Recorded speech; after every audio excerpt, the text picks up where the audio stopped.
እወድሻለሁ። እሺ አሲፋ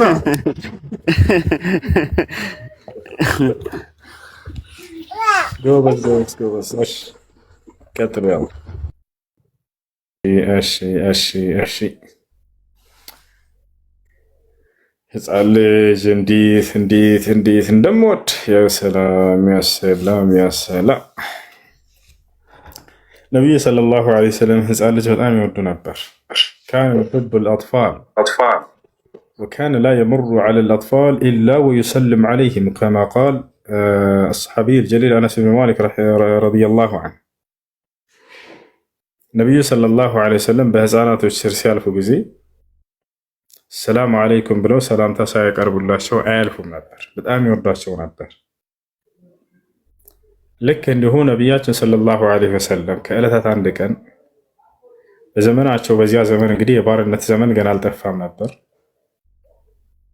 አንድ ህፃን ባሪያ ልጅ ትንሽ ነች። እጃቸውን ያዝ አድርጋቸው ገበያ ለገበያ ትዞራለች። ሰሃቦች በጣም ደነገጡ።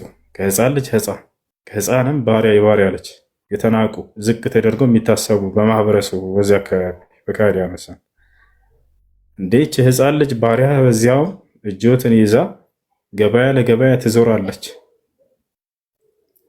ምን እያደረጋችሁ ነው ሲሏቸው፣ ይህች ህፃን ልጅ መታጀን ያዘችኝ፣ እኔ ደግሞ ልነጥቃትና ላስከፋት አልፈለግኩም፣ ራሷ እስክትለቀኝ ድረስ አልነጥቃትም ብለው ተናገሩ። ዛሬ ህፃን ልጅ መጥቶ ያዝ ቢያደርግ ሄድ ብለህ ገፍትረው ትሄዳለህ። እዛ እጅህን ነጥቀው ትሄዳለህ። ነቢ ሰለላሁ ዐለይሂ ወሰለም እንደዛ አልነበሩ። ያ ነገር ራሱ ፊታቸው ላይ መከፋትን ያመጣባቸዋል ብለው ለሰዎች ስሜታቸውን ይጠብቁ ነበር። ሰውን ስሜት ሲጠብቁ ጊዜ ትልቅ ነው ትንሽ ነው አይሉም ነበር። ሽማግሌ ነው ወጣት ነው አይሉም ነበር። ይህን ህፃን ልጅ ነጥቄው እጄን እንዲከፋ ስላልፈለግኩኝ ዝም አልኩኝ ብለው ተናገሩ ነቢ ሰለላሁ ዐለይሂ ወሰለም። እንዳጠቃላይ ህፃናቶችን ውደዷቸው።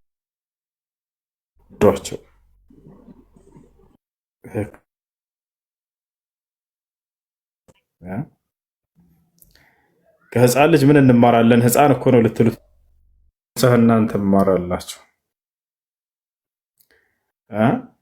ቂምን አለመያዝ፣ መርሳትን።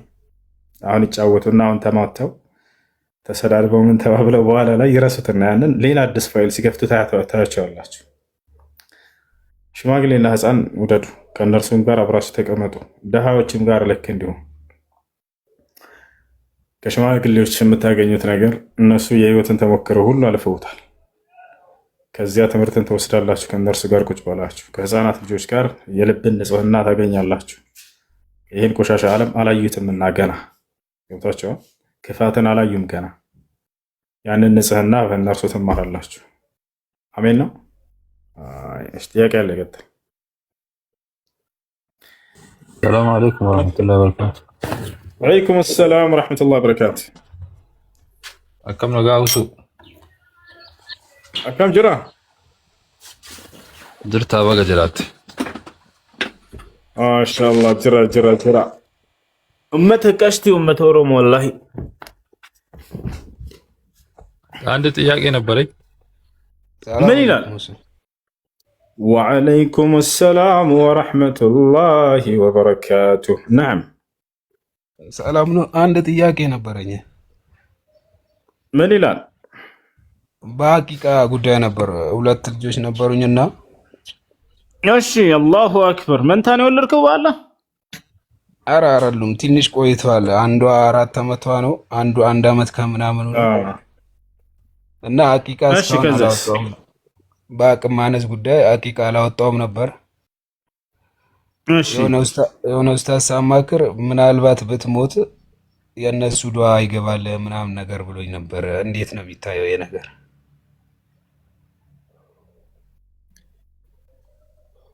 ዝም በላ። በእርግጥ ለህፃናቶች ሐቂቃ ማድረግ ከአላህ ስብሐነ ወተዓላ ዘንድ ትልቅ ምንዳን ያስገኛል። ሁለተኛ እነዚያ ህፃናት ልጆች የሚሰሩት መልካም ስራ ሁሉ ለወላጆቻቸው ይደርሳል። እናንተ አስተምራችኋቸው በዲን ላይ እንዲማሩ አድርጋችኋቸው የሚሰሩት መልካም ስራ ሁሉ በሰገደ በጾመ ቁጥር አጅር ታገኛላችሁ። ራሳቸው ላይ ሐቂቃ ተደረገም አልተደረገም ስለዚህ ስህተት ነው እንደሱ ያላስ ኢንሻአላህ። እሺ ጀዛከላህ። ወያኩ እሱ አይነት ጥያቄ ይሰማል። እሺ ይሰማል። የሆነ ለፕሮግራም ብዬ የሆነ ላም ታርዳ ነበረች። ላማ እርግዝና አላት ታውቃለህ። ስትታይ ያላት አይመስልም፣ ግን ትልቅ እርግዝና አላት። ይሄ እንዴት ይታያል? ኦኬ። እና ህፃን ስትታረድ ጊዜ ነው ያልከው ማለት? አዎ ስትታይ እርግዝና ያላት አይመስልም፣ ግን ከታረደች በኋላ ትልቅ እርግዝና ነው ያላት። ልጁ እንትን ማለት እዛው ስትታረድ ጊዜ ሞት አይደለ? ማነው ከብቷ ስትታረድ? አውቃችሁ አይደለም ያን ያደረጋችሁት። ስለዚህ አውቃችሁ ባላደረጋችሁት ነገር ላይ አትጠየቁበት። አይ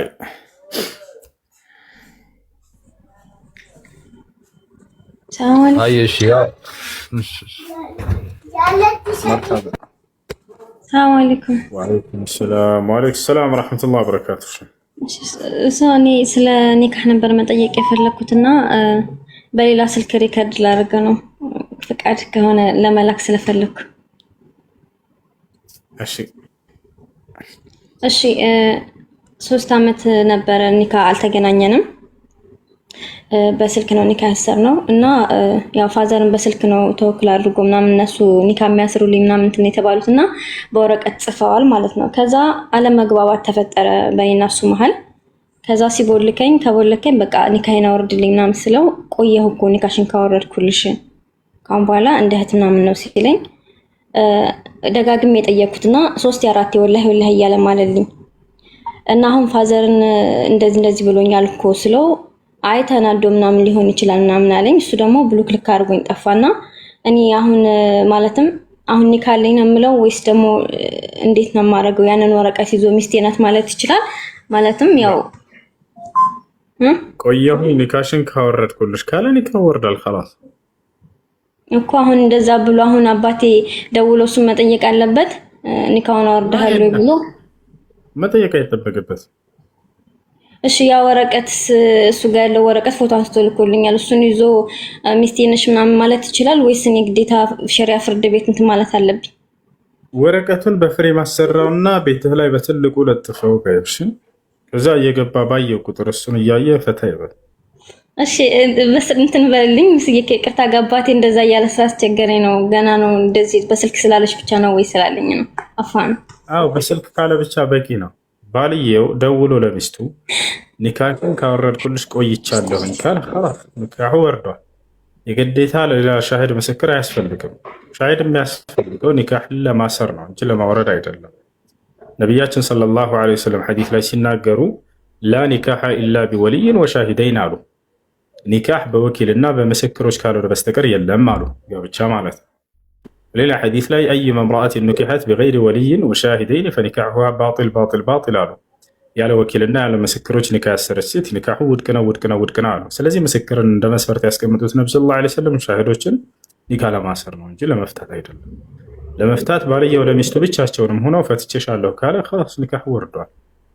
ምስክር ቢኖር መልካም፣ ባይኖርም ግን እንደ መስፈርት አይደለም። አሜን ነው። እሺ ጀዛከላህ ኸይረን ሽክራን።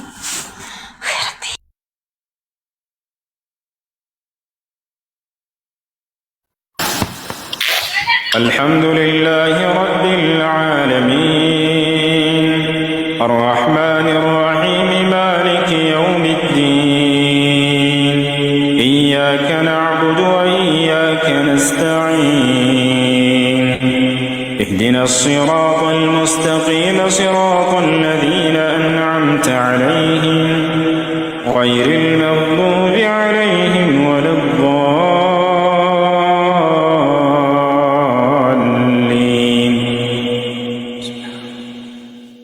تبارك الذي نزل الفرقان على عبده ليكون للعالمين نذيرا الذي له ملك السماوات والأرض ولم يتخذ ولدا ولم يكن له شريك في الملك وخلق كل شيء فقدره واتخذوا من دونه آلهة لا يخلقون شيئا وهم يخلقون ولا يملكون لأنفسهم ضرا ولا نفعا ولا يملكون موتا ولا حياة ولا نشورا وقال الذين كفروا إن هذا إلا إفك افتراه وأعانه عليه قوم آخرون فقد جاءوا ظلما وزورا وقالوا أساطير الأولين اكتتبها فهي تملى عليه بكرة وأصيلا قل أنزله الذي يعلم السر في السماوات والأرض إنه كان غفورا رحيما وقالوا ما لهذا الرسول يأكل الطعام ويمشي في الأسواق لولا أنزل إليه ملك فيكون معه نذيرا أو يلقى إليه كنز أو تكون له جنة يأكل منها وقال الظالمون إن تتبعون إلا رجلا مسحورا انظر كيف ضربوا لك الأمثال فضلوا فلا يستطيعون سبيلا تبارك الذي إن شاء جعل لك خيرا من ذلك جنات تجري من تحتها الأنهار ويجعل لك قصورا بل كذبوا بالساعة وأعتدنا لمن كذب بالساعة سعيرا إذا رأتهم من مكان بعيد سمعوا لها تغيظا وزفيرا وإذا ألقوا منها مكانا ضيقا مقرنين دعوا ذلك ثبورا لا تدعوا اليوم ثبورا واحدا وادعوا ثبورا كثيرا قل أذلك خير أم جنة الخلد التي وعد المتقون كانت لهم جزاء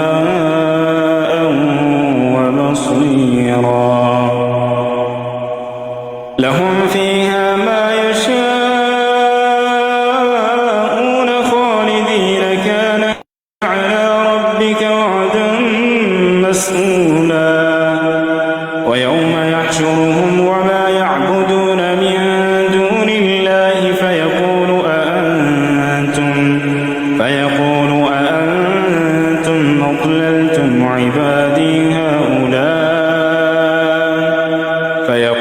أأنتم أضللتم عبادي هؤلاء أم هم ضلوا السبيل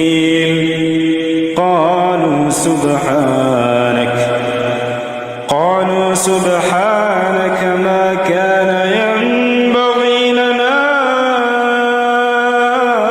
أن نتخذ من دونك من أولياء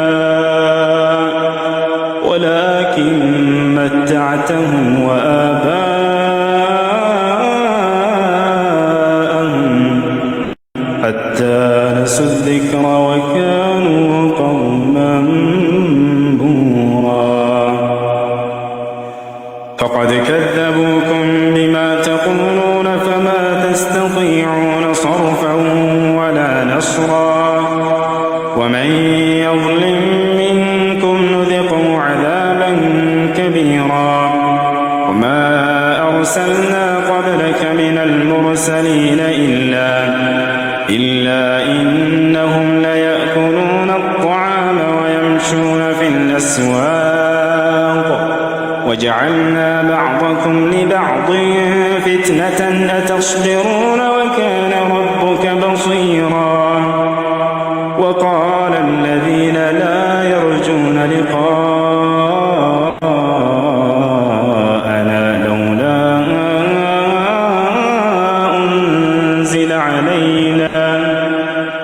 لولا أنزل علينا الملائكة أو نرى ربنا لقد استكبروا في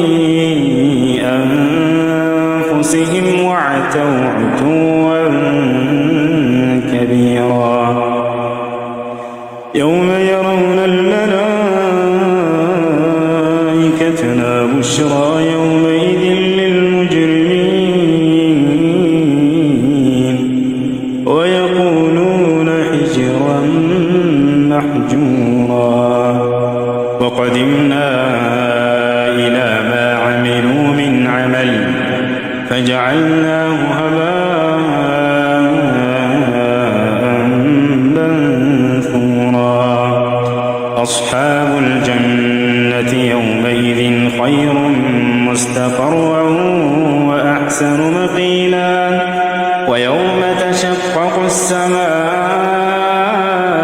بالغمام ونزل الملائكة تنزيلا الملك يومئذ الحق للرحمن وكان يوما على الكافرين عسيرا ويوم يعض الظالم على يديه يقول يا ليتني اتخذت مع الرسول سبيلا يا ويلتى ليتني لم أتخذ فلانا خليلا لقد أضلني عن الذكر بعد إذ جاءني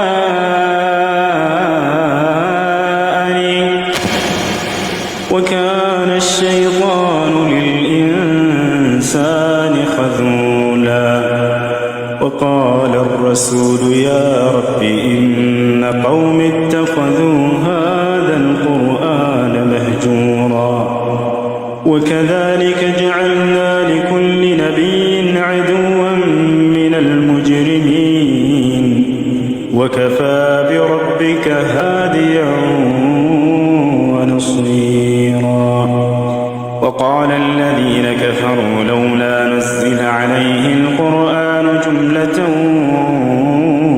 واحدة كذلك لنثبت به فؤادك ورتلناه ترتيلا ولا يأتونك بمثل إلا جئناك بالحق وأحسن تفسيرا الذين يحشرون على وجوههم إلى جهنم أولئك شر مكانا وأضل سبيلا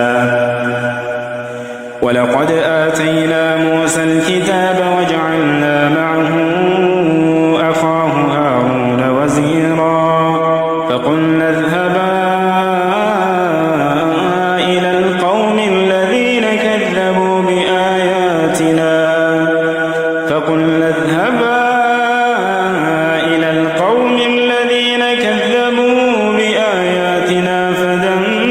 فدمرناهم تدميرا وقوم نوح لما كذبوا الرسل أغرقناهم وجعلناهم للناس آية وأعتدنا للظالمين عذابا أليما وعادا وثمود وأصحاب الرس وقرونا بين ذلك كثيرا وكلا ضربنا له الأمثال وكلا تبرنا تتبيرا ولقد أتوا على القرية التي أمطرت مطر السوء أفلم يكونوا يرونها بل كانوا لا يرجون نشورا وإذا رأوك إن يتخذونك إلا هزوا أهذا الذي بعث إن كاد ليضلنا عن آلهتنا لولا أن صبرنا عليها وسوف يعلمون حين يرون العذاب من أضل سبيلا أرأيت من اتخذ إلهه هواه فأنت تكون عليه وكيلا أم تحسب أن أكثرهم يسمعون أو يعقلون إن هم إلا كالأنعام بل هم أضل سبيلا ألم تر إلى ربك كيف مد الظل ولو شاء لجعله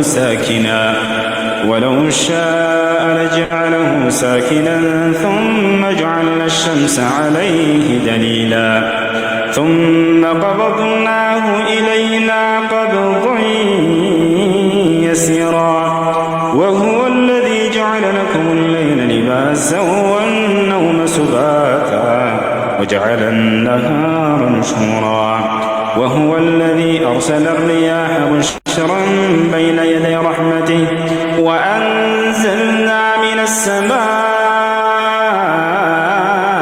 ماء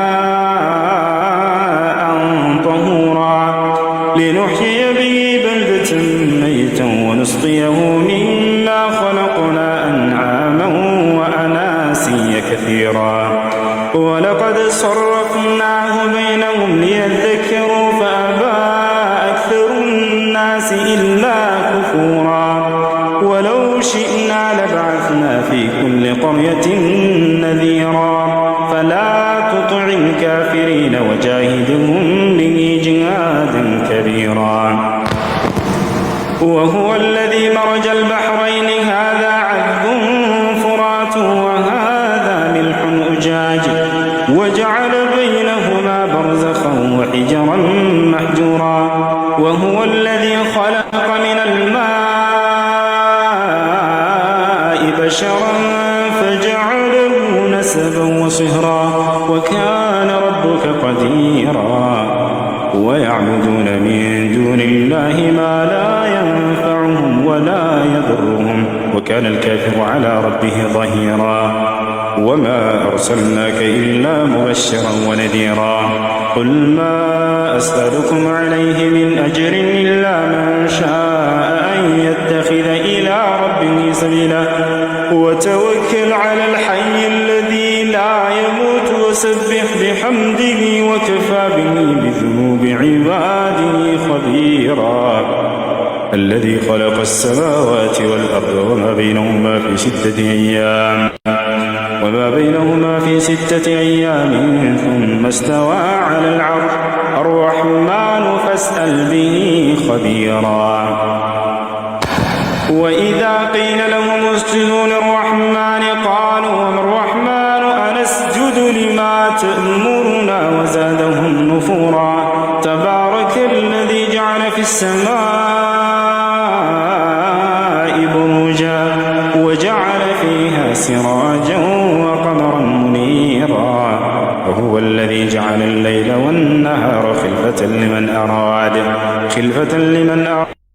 أن يذكر أو أراد شكورا وعباد الرحمن الذين يمشون على الأرض هونا وإذا خاطبهم الجاهلون قالوا سلاما والذين يبيتون لربهم سجدا وقياما والذين يقولون ربنا اصرف عنا عذاب جهنم إن عذابها كان غراما إنها ساءت مستقرا ومقاما والذين إذا أنفقوا لم يسرفوا ولم يقتروا وكان بين ذلك قواما والذين لا يدعون مع الله إلها آخر ولا يقتلون النفس التي حرم الله إلا بالحق ولا يزنون ومن يفعل ذلك يلقى أثاما يضاعف له العذاب يوم القيامة ويخلد فيه مهانا إلا من تاب وآمن وعمل عملا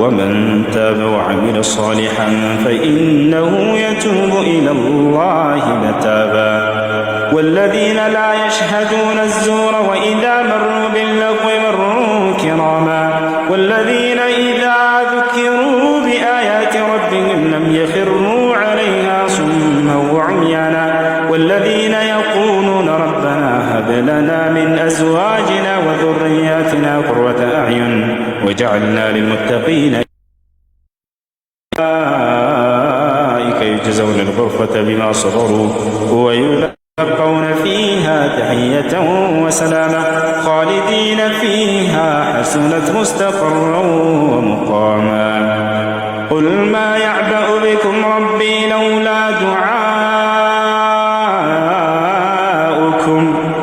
فقد كذبتم فسوف يكون لزاما.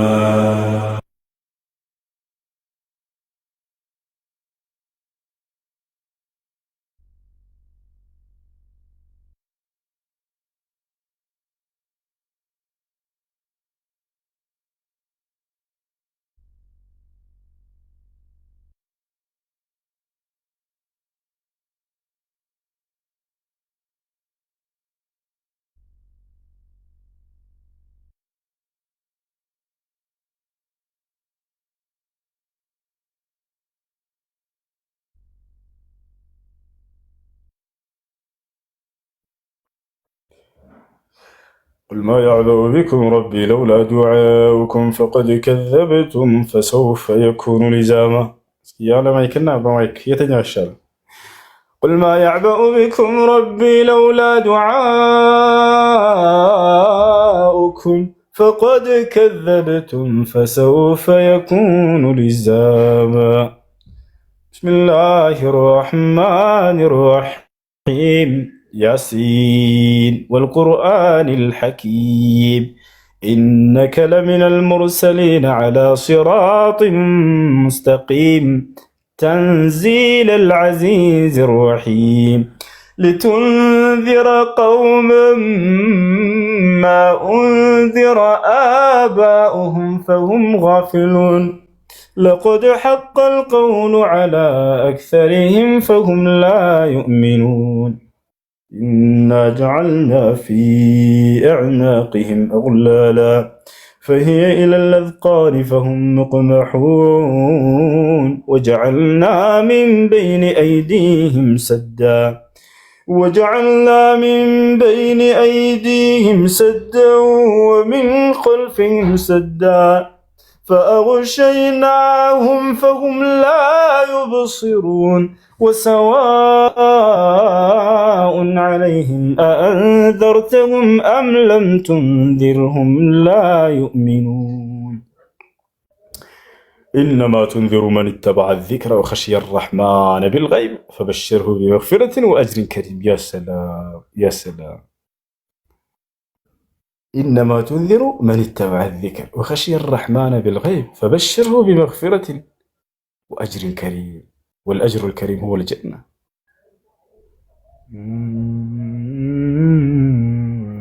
ትልቅ የበስራት የሆነ ቃል ነውና ወላሂ ነገራችሁ ነው።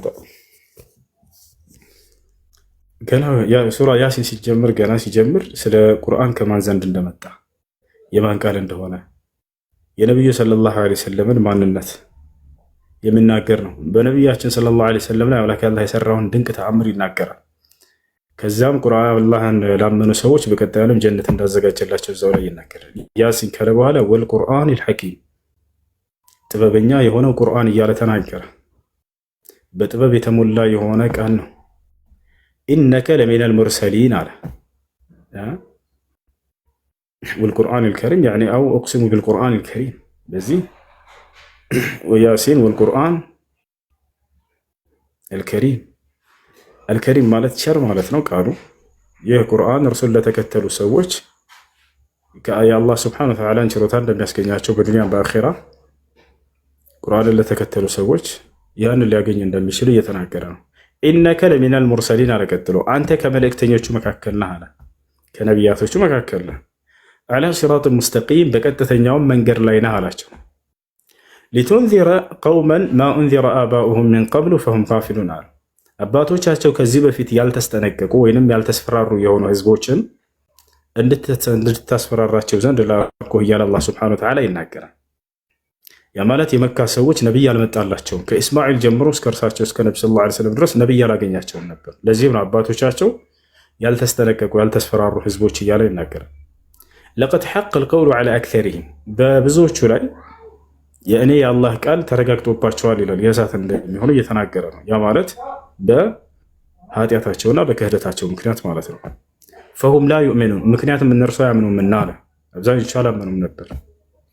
ኢና ጀዐልና ፊ አዕናቅህም አግላለን ፈሂየ ኢለል አዝቃኒ ፈሁም ሙቅመዑን ወጀዐልና ሚን በይኒ አይዲሂም ሰደን ወሚን ኸልፊሂም ሰዳ ፈአግሸይናሁም ፈሁም ላ ዩብሲሩን አለ። ወጀዐልና አደረግን አለ አላህ ሚን በይኒ አይዲሂም ሰደን ከፊት ለፊታቸው ግርዶሽን አደረግኩባቸው፣ ወሚን ኸልፊሂም ሰዳ ከኋላቸው ግርዶሽን አደረግኩባቸው አለ። ስለምን ግርዶሽ ነው እያወራ ያለው? ፈሁም ላ ዩብሲሩን እነርሱም አያዩም አለ። አይን አላቸው። ምንድን ነው እያወራ ያለው? ይህ በነቢያቸው ሰለላሁ ዐለይሂ ወሰለም ላይ የተደረገ የሆነ ድንቅ ተአምር ነው። የመካ ከሃዲያኖች ነቢዩ ሰለላሁ ዐለይሂ ወሰለምን ለመግደል ይመሰጥራሉ። እርሳቸው ወደ መዲና ስደት እንደሚያደርጉ ባወቁ ጊዜ ልክ በማለዳ በጠዋት ሂደን ቤቱ በር ጠብቀን እንግደለው ተባባሉ። የመካ ወጣቶች እንዳለ ተሰባስበው የመካ ሰዎች ከሃዲያኖች ሁሉ ሰይፋቸውን ይዘው በሩ ላይ ጠበቋቸው። አላህ ስብሐነሁ ወተዓላ ነቢዩ ሰለላሁ ዐለይሂ ወሰለምን ዝም ብለህ በፊታቸው እለፍ፣ አይናቸውን እጋርዳቸዋለሁ፣ ከፊታቸውም ከኋላቸውም እንዳያዩ ነው የማደርጋቸው አለ። ነቢያቸው ሰለላሁ ዐለይሂ ወሰለም ከቤታቸው በሩን ከፍተው ሰተት ብለው ቀጥታ ወጡ። አይናቸውን አወሯቸው ነቢ ሰለላሁ ዐለይሂ ወሰለም። ይሄ ካደረጉት ድንቅ ተአምር ነው። በከሃዲያኖች ፊት ሰንጥቀዋቸው ያልፉ ነበር፣ እያዩቸው እንዳላዩቸው ይሆናሉ። እዚህም ነው አምላክ አላህ ወጀዐልና ሚን በይኒ አይዲሂም ሰደን ወሚን ኸልፊሂም ሰዳ አለ። ከፊት ለፊታቸውን ግርዶሽን አደረግኩባቸው፣ ከኋላቸውን ግርዶሽን አደረግኩ። ፈአግሸይናሁም ሸፈናቸው አለ። በቃ ፈሁም ላ ዩብሲሩን እነርሱ የማያዩ ናቸው ብሎ ተናገረ። አያዩ ልክ ከሄዱ በኋላ ነቢ ሰለላሁ ዐለይሂ ወሰለም ቀጥታ ከዕባ ሄዱና ለመጨረሻ ጊዜ 2 ረካ ሶላት ሰገዱና ስደታቸውን ከአቡበክር ስዲቅ ጋር እዛ ጠብቀው የተባብለው ነበር፣ ተጠባብቀው ነበር። ሄዱ። ከሄዱ በኋላ አላህ ሱብሓነሁ ወተዓላ የአይናቸውን ግርዶሽ ከሃዲያኖችን ሲያነሳላቸው ቤት ውስጥ ሲገቡ ማንን ነው ያገኙት? ማን ነው የሚመልስ? ማንን አገኙ? የመካ ከሃዲያኖች ቤት ውስጥ ሲገቡ ጊዜ ያገኙት ሰው አለ። ማን ይባላል? ማን አገኘው? ነቢ ሰለላሁ ዐለይሂ ወሰለም ቤት ውስጥ ዑስማን አይደለም፣ ዓሊ ብን አቢ ጣሊብ። ዓሊይን አገኙ፣ ተናደዱ። እርሳቸው ይፈልጉት ነቢ ሰለላሁ ዐለይሂ ወሰለም ቀጥታ በቃ መሐመድ ሸውዶናል ብለው ይህ እንኳን እነሱ ድንቅ ተአምር ነበር። እንዴት በመካከላችን እንዳናየው አድርጎን ሰንጥቆን ሄዳ የሚለው ጥያቄ ሊፈጥርላቸው ይገባ ነበር። ይህን ተአምር ነቢያቶች ያደርጉታል። ምናልባት መጽሐፍ ቅዱስ ላይ አንብባችሁ ከሆነ ክርስቲያን ካላችሁ ኢየሱስ ክርስቶስ ይህን ተአምር ያደርግ ነበር። ሊወግሩትም ድንጋይ ባነሱ ጊዜ አይሁዳውያኖች በፊታቸው ሰንጥቆ ያመልጣቸው ነበር። ያ ነው። ለዚያ ነው መጨረሻ ላይ ከፊታቸው ነጥቋቸው ትቷቸው ሄደው እዚያም በኋላ እርሱን ያገኙ መሰላቸው። ሌላውን ከመካከላቸው አንዳቸው ገደሉት፣ ሰቀሉት። እሱን ያገኙ መሰሉ። እርሱ ከዚያ ፊት ይህን ተአምር ያደርገው ነበር። ከጠላት ፊት እያመለጣቸው ይሄድ ነበር። ስለዚህ ነቢያቸው ሰለላሁ ዐለይሂ ወሰለም ልክ እንዲሁ በጠላቶቻቸው ፊት አይናቸውን አውረዋቸው ያልፉ ነበረ። ይሄ ካደረጉት ድንቅ ተአምር መካከል ነው። ታዲያ ልነግራቸው የፈለግኩት የመጨረሻው አንቀጽ ምንድን ነው? ወሰዋኡን ዐለይሂም አንዘርተሁም አም ለም ቱንዚርሁም ላ ዩእሚኑን ኢነማ ቱንዚሩ መን ኢተበዐ ዚክረ ወኸሽየ ረሕማን ቢልገይብ። ኢነማ ቱንዚሩ አንተ የምታስፈራራው ወይም የምታስጠነቅቀው የምታስተምረው መን ኢተበዐ ዚክረ ይሄንን ተግሳጽ ወይም ቁርአንን የተከተሉ ሰዎችን ነው አለ። ወኸሽየ ረሕማን ቢልገይብ አዛኝ የሆነውን አምላክ አላህን በሩቅ ሳያዩት የፈሩት ሰዎችን ነው አለ።